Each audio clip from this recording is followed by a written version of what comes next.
Welcome to our channel. నేను Lokesh. Rahul versus Revanth. అసలు ఈ కాంగ్రెస్లో ఏం జరుగుతుంది అనేది నాకు క్వశ్చన్.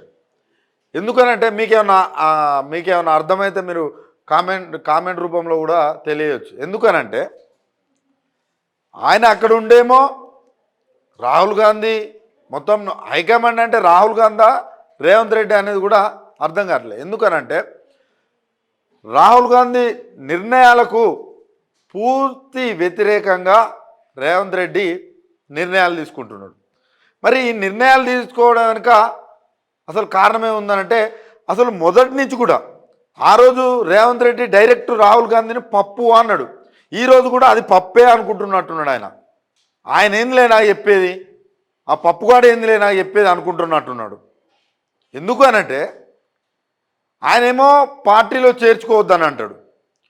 ఎందుకు అనంటే వాళ్ళ మేనిఫెస్టోలో పెట్టిర్రు 10వ షెడ్యూల్ సవరించిన తర్వాత ఎవరైతే పార్టీలో గెలిచి రాజీనామా చేయకుండా వెళ్తారో వాళ్ళ సభ్యత్వం రద్దు చేయాలని అయితే వాళ్ళ మేనిఫెస్టోలో పెట్టిర్రు.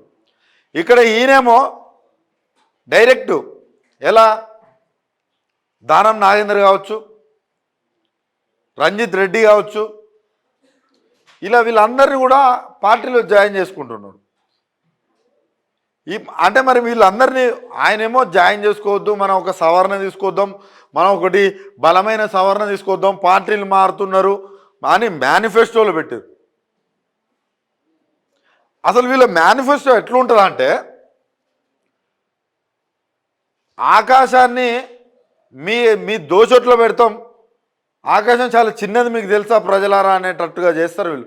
సముద్రం అనేది ఒక బిందె నీళ్ళు అనేటట్టు చెప్తారు వీళ్ళు.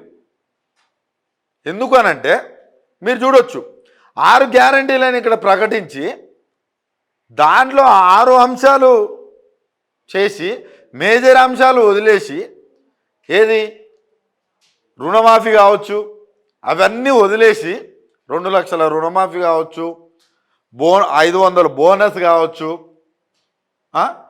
ఇంకా 420 ఉన్నాయి మొత్తం. అదేవిధంగా ప్రతి మహిళకి 2500 కావచ్చు, ఇవన్నీ పక్కకు వదిలేసి అదేవిధంగా వీళ్ళు పూర్తి స్థాయిలో కట్టకుండా కనీసం ఒక 20-25% ఇండ్లకే అవి కేటాయించి బడ్జెట్లో ఇందిరమ్మ ఇండ్లకి బడ్జెట్ కేటాయించి మేజర్ అంశాలన్నీ పక్కకు పెట్టి ఇలా వాళ్ళ మేనిఫెస్టో కావచ్చు, వాళ్ళు ఆ యొక్క 6 గ్యారెంటీలు కావచ్చు అట్లా చేస్తున్నారు. అయితే ఈ మేనిఫెస్టో ఇదంతా ఈ స్టోరీ కొంచెం వేరు. ఓకే, అది కాకుండా వీళ్ళిద్దరి మధ్యలో స్టోరీ మాట్లాడతా.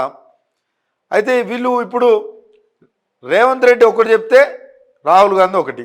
మొదటి నుంచి గెలిచిన రోజు నుంచి అదే జరుగుతుంది.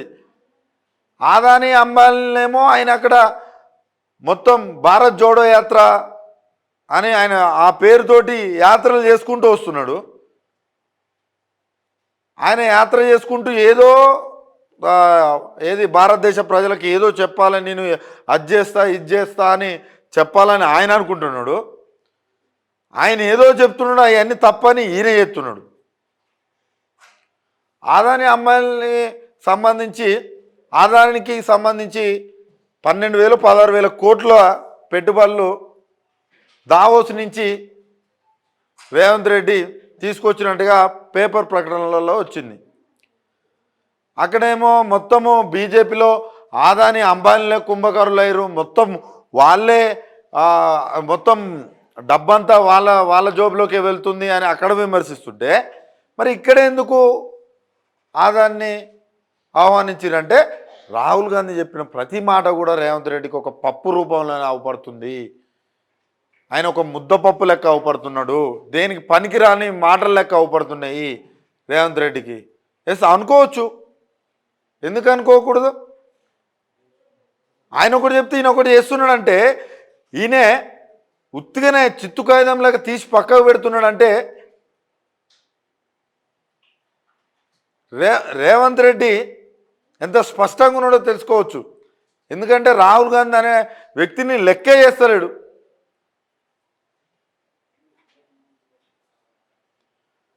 ఈరోజు మళ్ళీ 12 మంది ఎమ్మెల్యేల చేరిక ఒకటి వార్తలు చక్కర్లు కొడుతున్నాయి. ఈయనేమో చేర్చుకుందామని అంట, ఆయనేమో చేర్చుకోవద్దని.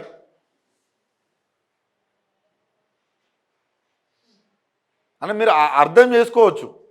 ఎందుకు అనంటే ప్రతి విషయంలో కూడా ఎక్కడ కూడా కాంగ్రెస్కు సంబంధించిన వాళ్ళు రేవంత్ రెడ్డికి గజగజ వణుకుతున్నారు.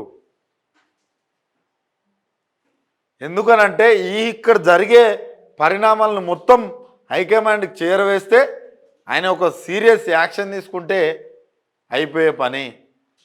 రేవంత్ రెడ్డి టీడీపీ అనే కాంగ్రెస్ని తెలంగాణలో స్థాపించబోతున్నాడు. ఇది మీరు గుర్తుపెట్టుకోండి. ఇవాళైనా కావచ్చు, ఇంకా 2 ఏళ్ళకైనా కావచ్చు. ఎక్కడ కూడా హైకమాండ్ని కానీ లోకల్లో ఉన్న సీనియర్ నాయకులను కానీ ఎక్కడ కూడా వాళ్ళ మాట వినట్లేడు. మీరు చూడవచ్చు, అభయాస పేరు మీద కొన్ని ఫామ్స్ రిలీజ్ చేసిళ్ళు. వాటిపైన బట్టి ఫోటో కూడా ఉండేది. ఆ తర్వాత కొన్ని ప్రోగ్రాంలలో ఇక బట్టి ఫోటో ఎగిరిపోయింది. ఇక అసలు ఆయనే ఎగిరిపోయిండు. కొన్ని మీటింగ్లకు ఆయన రావట్లే, అసలు అటెండే కావట్లేడు. ఎందుకు కావట్లేడు అని అంటే వీళ్ళ హైకమాండ్ కావచ్చు, కాంగ్రెస్ హైకమాండ్ కావచ్చు, కాంగ్రెస్లో ఉన్న సీనియర్ నాయకులు కావచ్చు, ఒక చిత్తు కాయదల్లాగా నేనేది చెప్తే అది వాళ్ళు చెప్తే వింటారు, నేను ఎక్కడ పడేస్తే అక్కడ ఉంటారు అనే వ్యవహార శైలితోటి ముందుకు పోతున్నాడు. కాబట్టి ఇప్పటికైనా నిజమైన కాంగ్రెస్ కార్యకర్తలు కావచ్చు, నిజమైన లీడర్స్ కావచ్చు, వీళ్ళు ఇప్పటికైనా కళ్ళు తెరవాలి, ఏం జరుగుతుందనేది తెలుసుకోవాలి. అయినా కూడా ఇక్కడ కాంగ్రెస్ నాయకులకి ఎక్కడ కూడా ఒక విజన్ ఉండదు, అసలు ప్రజలకి ఏం చేయాలనేది ఉండదు. ఎందుకంటే నేను ఎగ్జాంపుల్ చెప్తా. కోమటిరెడ్డిని తీసుకుందాం ఎగ్జాంపుల్. ఆయన కాంగ్రెస్ మొత్తానికి మొదటి నుంచి కాంగ్రెస్లో ఉంటున్నాడు, నేను గొప్ప లీడర్ అని చెప్పుకుంటాడు. ఆయన ఎప్పుడైతే వాళ్ళ తమ్ముడు బీజేపీలోకి పోవడాన్ని ఆపలేకపోయాడు. ఎందుకు ఆపలేకపోయిండు? ఇక్కడ రేవంత్ రెడ్డి పీసీసీగా ఉన్నాడు, ఈయన పక్కకు పెట్టాలంటే నా తమ్ముడిని పంపించాలి, బెదిరించుకోవాలనుకున్నారు, కానీ ఎక్కడ కూడా భయపడలా రేవంత్ రెడ్డి.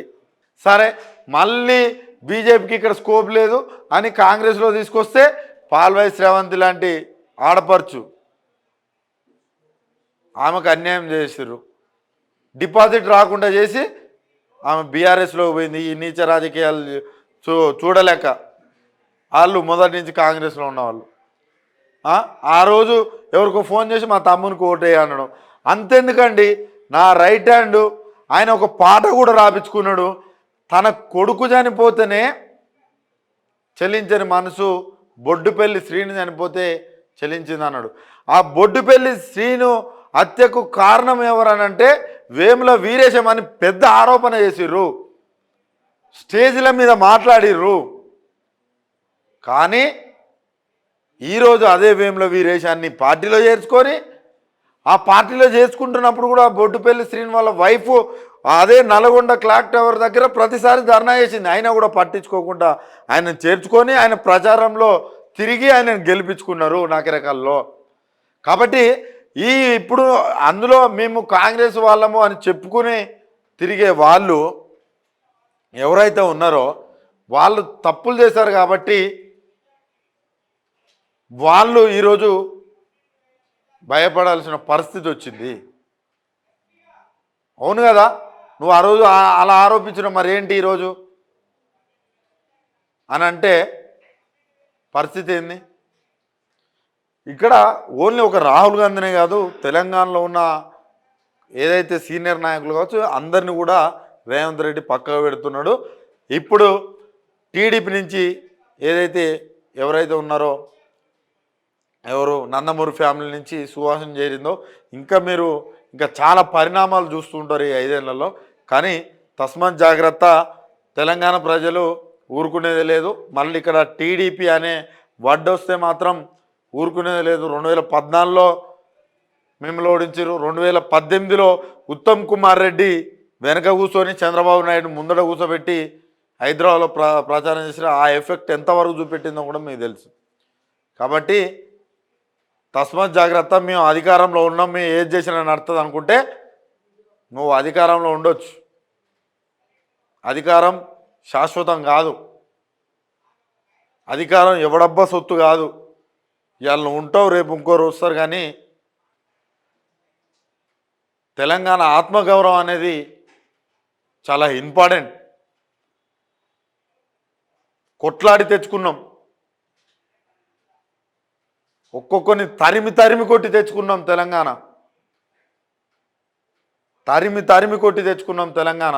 మళ్ళీ అదే తెలంగాణ ఎవరినైతే తరిమినవో వాళ్ళ చేతిలో పెడతామంటే ఊరుకునేది లేదు. అదేవిధంగా ఈ విషయానికి వస్తే మరి వాళ్ళే తేల్చుకోవాలి, ఆ సీనియర్ నాయకులు కావచ్చు, అదేవిధంగా కాంగ్రెస్ కరుడు కట్టిన కార్యకర్తలు కావచ్చు. మీరే ఈ యొక్క వ్యవహార శైలిని, రేవంత్ రెడ్డి వ్యవహార శైలిని మీరే గమనించాలి. గమనించినాక మీరే నిర్ణయాలు కూడా తీసుకోవాలని నేను కోరుకుంటున్నాను.